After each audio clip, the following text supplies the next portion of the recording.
First time that I met the Queen was visiting London.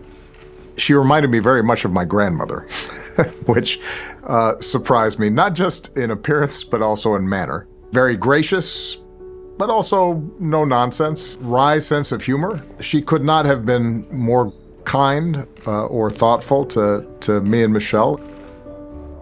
Shortly thereafter, Michelle and Malia and Sasha, my two daughters, had occasion to go back to England. Buckingham Palace reached out, and Her Majesty had invited Michelle and the two girls to tea. She had then offered the girls to drive in her golden carriage around the grounds of Buckingham Palace.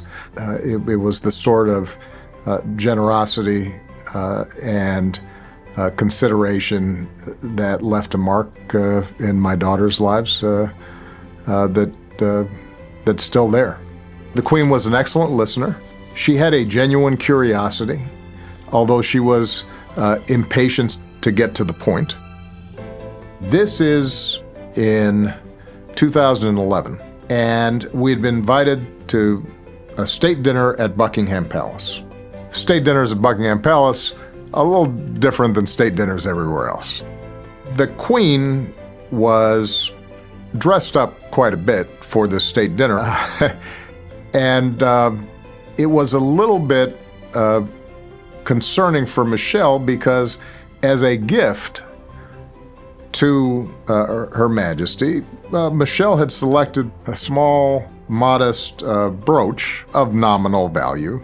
We reciprocated the following evening with a dinner that we hosted at the American Embassy. But the one thing we immediately notice is that she's wearing the brooch that Michelle had given. And it was an example of the subtle thoughtfulness that she consistently displayed, not just to us, but to everybody who she interacted with. She was very mindful of guests at Buckingham Palace not overstaying their welcome. She was looking at her watch and at some point said, well, okay, it's time to go. And the same was true as a guest. She wasn't interested in overstaying her welcome. She looked at her watch at a certain point and said, all right, I think we need to wrap this up.